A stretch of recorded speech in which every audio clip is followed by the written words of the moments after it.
जिल्हा सामान्य रुग्णालय वर्धा येथील बिल्डिंग नंबर 2मधील NRC विभागाच्या बाजूला स्टोअर होतं. त्याच्यामध्ये त्या स्टोअरमध्ये अचानक आग लागली.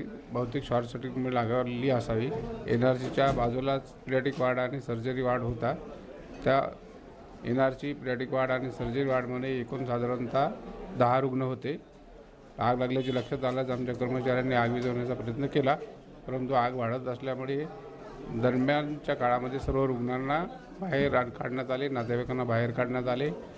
नंतर अग्निशमन दलाला नगरपालिकेकडून पाचारण करण्यात आले आणि अग्निशमन दलाच्या लोकांनी सर्वांनी मिळून ते आग आटोक्यात आणलेली आहे. आग विझलेली आहे.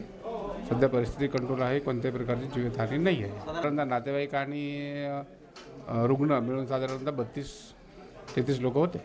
ज्या स्टोरला ऐवज होता, काय दस्तावेज ठेवलेला होता, औषधं होती का, औषधाचा स्टॉक तिथे ठेवला होता का? नाही, औषधं थोड्याफार प्रमाणात त्या वार्डापुरते असतात, जास्त काही प्रमाणात नव्हते औषधं. आणि त्यांच्या रेकॉर्ड वगैरे होतं त्या NRC विभागाचं, सिस्टरचं. त्याच्यामुळे काही जास्त नुकसान तर झालेलं नाही आहे आणि आग पण कंट्रोल आलेली आहे. जीवितहानी वगैरे कोणत्या प्रकारची झालेली नाही आहे. सर, आपल्या इथे आग विझवण्यासाठी काही फायदा झाला का? नाही, आज सध्या आपण सिलेंडरचा सुरुवातीला वापर केला आणि सिलेंडरने आग विझवण्याचा प्रयत्न केला. अग्निशमन यंत्रणा पूर्णपणे कार्यान्वित झालेली नाही, त्याच्यामुळे त्याचा उपयोग नाही झाला. परंतु जे सिलेंडर असतात बाहेरचे, ते त्याच्या पद्धतीने आग विझवण्याचा प्रयत्न केला सुरुवातीला.